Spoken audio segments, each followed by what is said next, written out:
Ako nga pala si Paring Dar. Isang mabilisan lang, tara samahan niyo ako.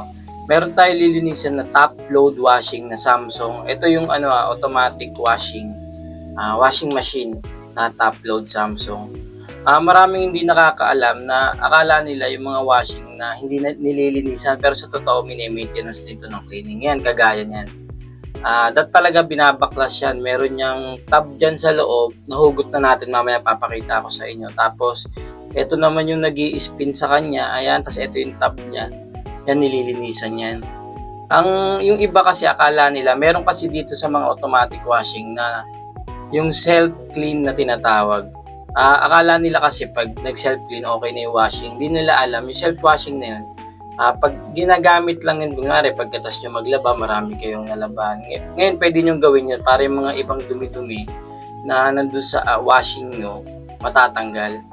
Pero, iba pa rin talaga pag nililinisan. Kagaya nito, yung bungad, akala nyo malinis, pero yan, tignan nyo nung tinalikod, di ba, sobrang dumi niya. Yung tab niyan, ganun din. Saka yung mismong pinagpapatungan ng tab niya. Nakita nyo naman kung gaano kadumi, di ba? Nalinisan namin to 6 months ago pa lang, pero tignan nyo naman. Ito naman kasi madalas talaga to ginagamit, kaya ganun. Ito yung tab na sinasabi ko yun sa loob nun. Tignan nyo, dapat ang kulay niyan, yung nagsisilver siya. Hindi nyo kasi may kita yung dumi niyan hanggat hindi pinapaklas yan eh. Kailangan talaga babaklasin. Tignan nyo, ayun yung dun nakapasok yung tab sa mismong washing. Nakita nyo naman kung gaano kadumi yun, di ba? Tapos, ito naman yung filter niya. Ito yung madalas na nalilinisan ng mga customer natin. Pero sobrang dumi pa rin, kalilinis lang daw nun. Ganun talaga pag yung mga washing gamitin. Tapos ito naman yung drain hose niya. Yan, bubugaan din natin mamaya. Tapos ito yung tab niya. Pansinin nyo naman, no, di ba, ang dumi. Pati yung likod niyan, madumi din. So, kailangan talaga lilinisan natin yan. Nalinisan na natin to dati, kaya alam na rin ng customer. Pag ganito na nakakaramdam sila ng medyo parang yung laban nila hindi okay, tapos parang may odor, iba yung amoy ng laban nila. Hindi tulad ng mga dati. Ayan, nagpapalinis sila. Tapos, ayan, nagbuo na tayo dito ng presyo. Ayun yung likod ng tabo, tignan nyo. Hindi naman naabot ng mata natin yan eh.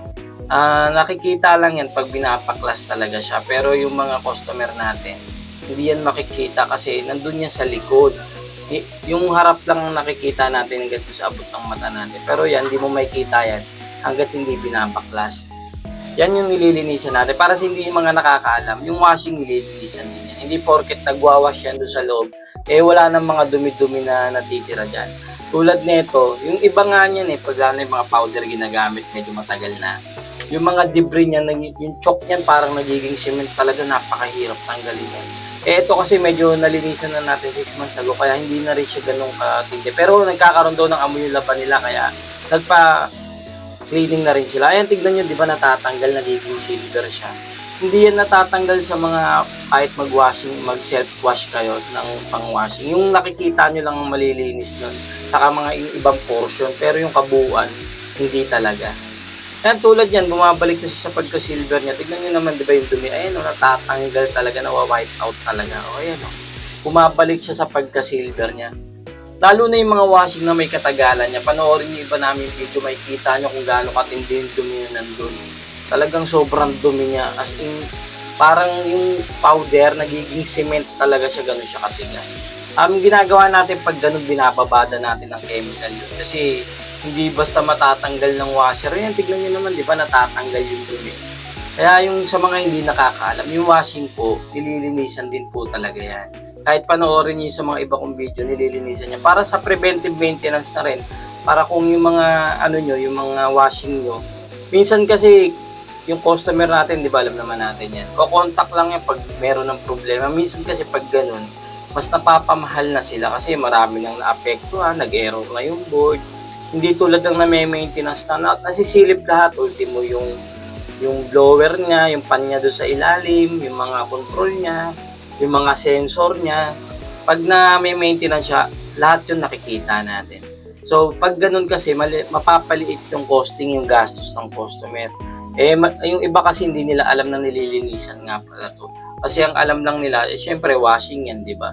Malinis na, ganun. Pag nag-wash, malinis. Pero hindi, yung mga portion lang na naabot ng mata nyo, akala nyo malinis. Tapos meron pang time na hindi nababaklas yung tab kasi kumapit na talaga yung kalawang. Kaya dapat talaga nagpapalinis tayo ng ganito. Kahit mga once a year, pwede na yun. Ito nga, 6 months lang, oh, pero madalas sila maglabay, kaya medyo madumi. Tapos tignan nyo to, di ba? Bumalik na sa pagka-silver niya. Halos nagre-reflect na rin ako doon sa may ano niya, sa tab niya, ayan, oh, 'di ba? Mismo napakalinis niya. Kasi ito yung likod niyo kanina, yung sobrang itim, ayan, natanggal na natin, 'di ba? So magkakaroon ng effect 'yan sa ano, sa pag naglaba ulit sila. So mawawala yung odor, yung amoy. Iba kasi hindi natin napapansin, minsan sinisisi natin ba't hindi ganoon kabango, hindi ganoon kaano. Minsan dahil yung sa dumi na rin kasi. Kasi sumasama yung amoy dun sa ano dahil dun sa tubig. Kaya minsan hindi siya ganun kabango. Kaya dapat nagpapalinis tayo. Ayan, tignan nyo naman kung gano'n nakalinis kanina. Di ba itim-itim yan. Tapos, ito yung tools na pang-lock dun sa may tab natin. Yan yung gagamitin natin. Yan. Ito kasi hindi na to ganun kahirap din na baklasin dahil nga gawa ng nalinisan na natin to. Kung mas maigi, kung nahihirapan kayo magbaklas ng ganito, dapat meron kayong power tools. Gagamit kayo dito ng yung tools na na impact tools, yung talagang para talagang matatanggal, pero dapat talaga nagpapalinis kayo. Kasi ito, binalik na natin yung tab dito. Mabigat din yan dapat talaga dalawa kayo gagawa dyan, hindi pwedeng isa lang kasi pwedeng bumagsak yung takip niyan kasi may may mga konektadong wire dapat talaga may aalalay, hindi pwede mag-isa ka lang din. Tapos yung impact tools na sinasabi ko, yun talaga pwedeng gamitin yun, mas maigi yun. Pero kung wala naman kayo, at least yung manual lang meron kayo para at least matatanggal yung. Ito naman yung lock washer niya, tapos ito yung lock niya. Kasi ilalak na natin yung tab niya kasi naibalik na natin doon Isang mabilisan lang tayo ngayon. Ang washing talaga, nililinisan po yan para sa hindi nakakaalam. Kasi yung ibang customer hindi nila alam Kaya pag may mga customer tayo, limbawa sa mga aircon, binabanggit na rin namin yan sa kanila na, yun nga, napapanood din nila na, nalilinisan pala yung washing.